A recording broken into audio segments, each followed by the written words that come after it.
Do you think it's right that more than £25,000 was spent on a 2-day trip to Singapore between the 25th of October and the 27th of October 2016? That was one of 46 foreign trips over the last 3 years by the Cornwall Development Company, which is an arm of Cornwall Council. Well, Mike King is on the line now. Mike was the Chief Officer of Jersey's Economic Development Department, but he's now the Chief Executive of Cornwall Development Company. Afternoon to you, Mike. Good afternoon. Thank you ever so much for coming on to the programme. Well, you heard there Linda Taylor. She's not happy at all about the thousands of pounds worth of money which has been spent on overseas trips. She says you can't see a benefit out of any of them. Well, I think the thousands of pounds worth of money that has been spent, I think we need to put that into context. The money in the main that is spent is as a result of EU-funded projects. Right. Well, you shouldn't be wasting EU money, though, should you? Well, I don't think we're wasting money in any way, shape or form. Each of these trips is absolutely aligned to the Council's Vision 2030 strategic economic priority, which is about internationalising Cornwall's economy, taking Cornwall businesses and driving higher levels of export and attracting inward investment. All right, so let me just ask you then, what inward investment have you attracted as a direct result of these overseas trips? Well, let me give you a very tangible example. So one of the examples that was quoted in the FOI, and I think we've provided Councillor Taylor with a detailed written report on this last week, was our attendance at field days in New Zealand in 2018. As a result of that trip, which we did in close collaboration with the Department of International Trade as part of their post-Brexit preparation, we've now attracted 2 New Zealand-based agri-tech businesses to establish their operations in Cornwall. Most recent one has been here now for about 3 or 4 months. So we've seen a direct result of that trip in terms of jobs being created and businesses being set up in Cornwall. Right. How many jobs do you think will be created realistically as a result of that? Well, we're expecting somewhere between 10 and 30 jobs between those 2 companies over the course of the next 2 to 3 years. All right. OK. Well, that's some good news there, Mike. I have to grant you that. Absolutely. But what do you think about this 2-day trip to Singapore costing more than £25,000? What's come out of that? Because one of Linda Taylor's gripes, if you like, and concerns was that, you know, there has been no follow-up. There were no business cases made for the trips beforehand. They weren't told about the future business and they weren't you didn't discuss the future potential before these trips were made. Well, I think that the trips are made again in the context of the Cornwall Trade and Investment project, which is part funded, as I said earlier, by Cornwall Council, by the Economic Growth Service, and they are fully aware of the activity that we undertake within the context of that. Now, that mission specifically was part of the newer part of our programme, where we take Cornwall businesses, in this instance Hertzian, who are a very, very cutting-edge artificial intelligence in healthcare sector business in Cornwall, doing tremendous work, to one of its key growth markets in Asia, to the event in Singapore.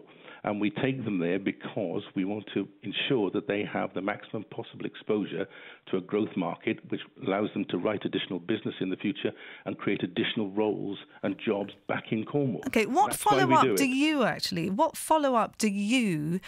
take? What sort of audit do you take at the end of these trips, though, Mike, to say, OK, that's how much it cost, this is how much you are now generating as a direct result of that? Or is it just sort of a little bit airy-fairy and, you know, something may happen as a result of it, but we're not quite sure what? It's not airy-fairy in any way, shape or form. We have ongoing relationships, detailed relationships with those businesses, and those businesses, as part of the funding arrangement that we have with them that covers part of their funding to attend these events, they have to provide us with information in terms of the business that they write and the employment that they create as a consequence of that on an ongoing basis. So there's nothing airy-fairy about it in any way, shape or form. We look for quantified outputs for the quantifiable inputs in terms of financial support that we provide to the businesses. All right, so why do you think then the Conservative group on the council are so critical of these trips, saying it's a shocking waste of taxpayers' money? You know, Linda Taylor says, I'm all in favour of flying the flag for Cornwall, but where is the material benefit?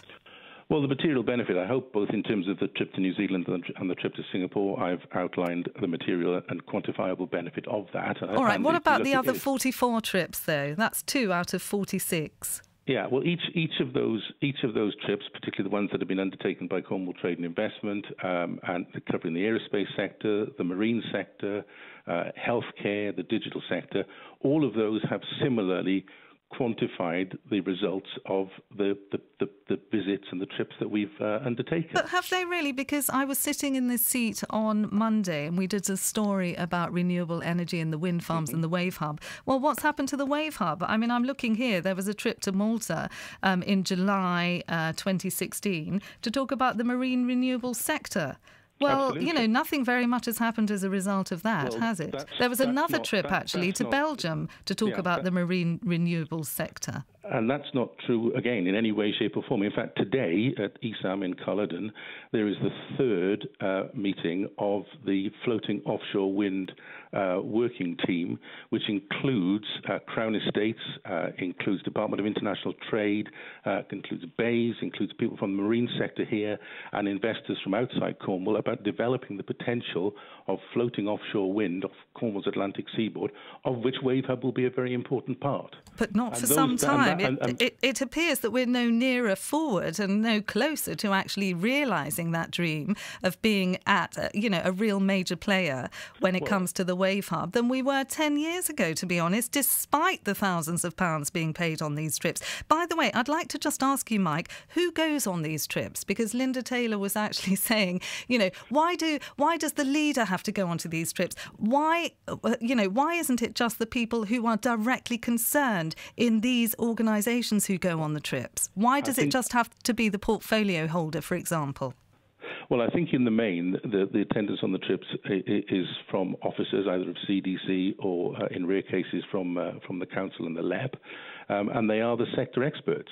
And I include myself in that in terms of offshore renewables and the offshore industry as a whole.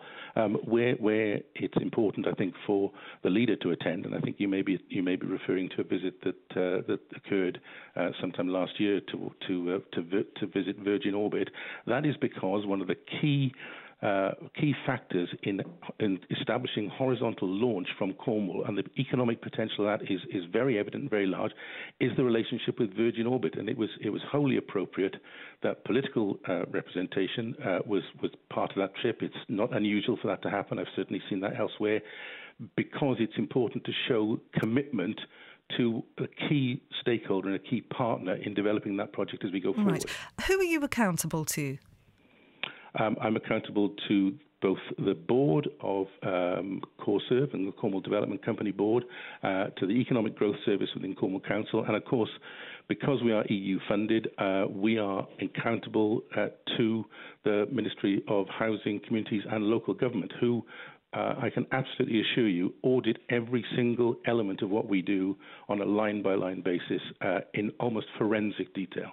Right, OK. And we are paid, and just for the avoidance of any doubt, we are paid in arrears. So we undertake the work, we undertake the expenditure, and it's only if that expenditure passes their stringent criteria that we are refunded. And we've never had a single example where that hasn't been the case. Right. Do you go on most of these trips yourself? No, I don't, no. Right, OK, because, you were Chief Officer of Jersey's Economic Development Department, and it emerged in 2016 that you had gone to a mining conference using business class flights to South Africa at a cost to the taxpayer of £13,000. Why did you have to fly business class? Because that was the policy that prevailed in Jersey at the time. All right then, Mike King, thank you very much indeed for joining us this lunchtime. Much appreciated. Bye-bye. Pleasure. Bye-bye. There we go.